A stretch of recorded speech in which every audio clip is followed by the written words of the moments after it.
that serious, intense look. Because he's trying to find his way. He's trying to figure it out.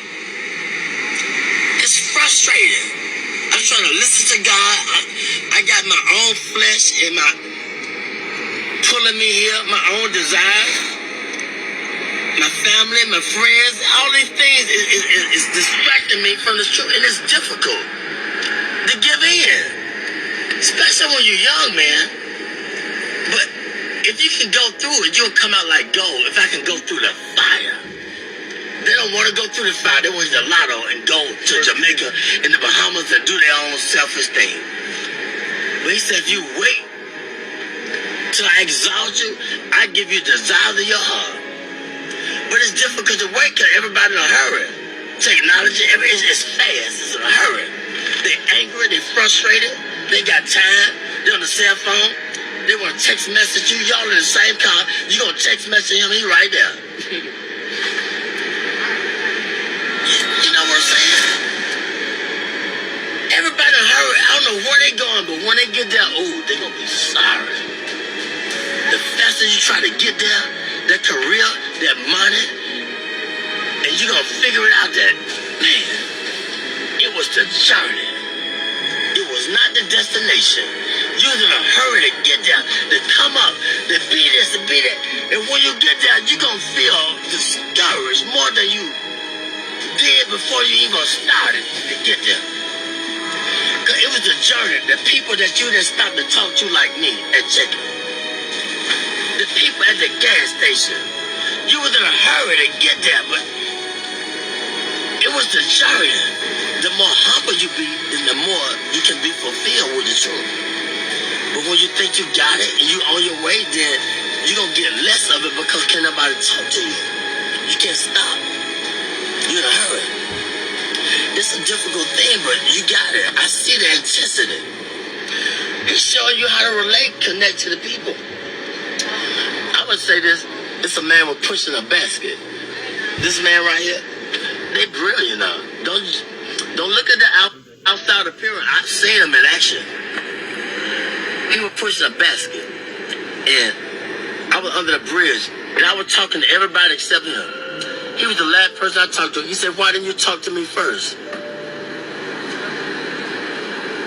He said, I should have talked. He said, don't you ever pass by a man pushing a basket and don't acknowledge him. I never do it in my life again.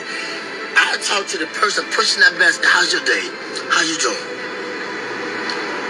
I talk to the homeless people because he said, be careful how you entertain strangers. And most people that came off the street and they got their career together, they won't even let you know that they've been through it. They try to act brand new. It's a testimony. What you go through, it's for us to inspire somebody else. It's for me to pull the weak ones up. It's for you to pull the weak ones up. We don't go through this because of our own selfish reasons. We go through this to give a testimony of how far God has brought me. It was never about me. I thought about me. Why I'm going through this. He said, back up, man. Who you going to inspire? Who you going to tell somebody about the glory, the grace of God if you don't go through it? Get out of yourself. And once I step back, I be seeing the deep things of God. And so I don't play with him. I don't ask him for a lot. I just say, give me my portion for the day. I don't want a lot of things. Just give me enough that I can deal with. He said, I give you, but fulfill your bond greater than you can ever ask. I know what you desire. I know what you need. But Lord, give me my portion where I can be grateful. Where I can be thankful. They unthankful. They unholy. They ungrateful. They got a job. They don't want a job. They got 40 hours. You can't work on Saturdays. You can't work on Sundays. Now you got 3 days. They always complaining and griping and murmuring. Stop it. He said be grateful with the little things. And wait, and I'll put you there. But he's going to put us in a place where they appreciate me in the job. Don't nobody take time to let them know why they're doing things they're doing. And that's the whole purpose of life. Let them know what they're doing wrong if you see it. I always knew I was doing wrong. What about when they showed me long suffering? What about when they forgave me, but I can't forgive him? He made a promise. I made a promise. I didn't fulfill it. They didn't go off on me. Well, I got to go off on him because he didn't fulfill his commitment. That's wrong. You got to teach. They don't know. The only God they know is through you, through your experience. They don't know about church because you can't go to church because it's a business. And all the church people, it's a clique, it's a club. And they done forgot about God. It's a business. Look here.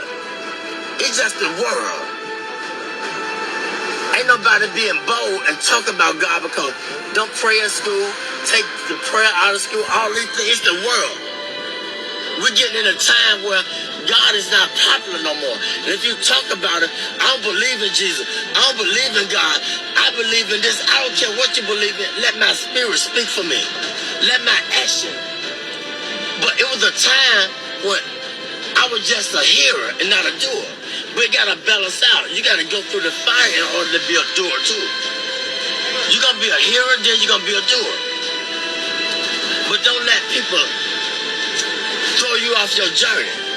You can't beat nothing. It's between your relationship with God. They can't understand you all the time because you're trying to figure out your way. I'm trying to figure out my way. I can't prove nothing to them all the time. I don't need them to figure me out. All I got to do is just be patient and do what was in my ability, my boundary. I don't need to outstep my boundary. I ain't got to prove nothing to you. You didn't feel me? No, you can't go feel me. I can't put the expectation on you. I don't always feel me, understand me. So that's wrong. Be humble. Acknowledge him in all your ways. When I do wrong, I said something wrong to offend you, forgive me. I got to say it right away, get it over with. If I offend somebody at work, look, if they persecute me, look at God trying to strengthen me to show them who I serve. I say I believe, I'm working with it. Well, teach them. They don't know. They don't know why they're doing that, why they're doing that to me. Let your light shine among men. They might glorify your Father in heaven. It's real, man. I experience it all the time, 24/7. But I asked for it. I wanted to be a preacher when I was 6, but I didn't know the price I had to pay. Much wisdom, much grief, much sorrow. Ain't no other way you're going to get it. But if you can just go through the fire, you'll be like gold. When you take the jewelry to the pawn shop, how do they determine if it's real or fake? They put it through the acid test. They put the fire upon it. That's how we know if we're real or fake. We're going to go through the fire. You're going to have disagreement with each other, but it's okay. You're going to be friends.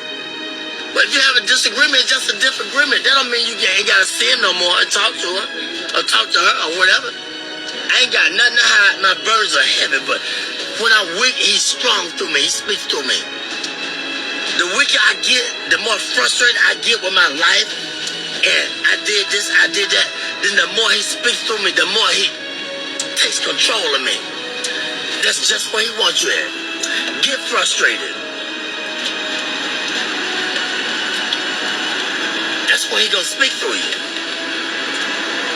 But he gotta get you in that point where ain't nowhere else to go but to him. He said, those that I love, I correct them. I chastise them. When you go to jail, they call it the Department of Correction, rehabilitation.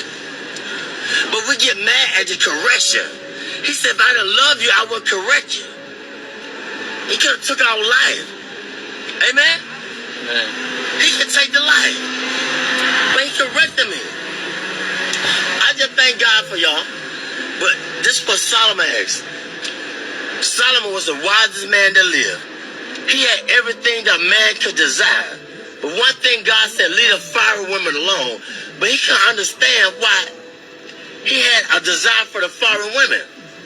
But see, the Lord knew that they were going to turn his heart against him. They were going to make him idol worship and build a God. But he didn't understand it. And I'm going to say this, the preacher, he searched the world out. He said, I want to know the basis behind wisdom and knowledge and understanding and foolishness. See, you can't know wisdom and knowledge and should be a fool, but we don't want to be foolish. That's the only way you're going to get it. You got to be a fool first. How you going to know a fool when you see a fool? How you going to know foolishness if you haven't been foolish?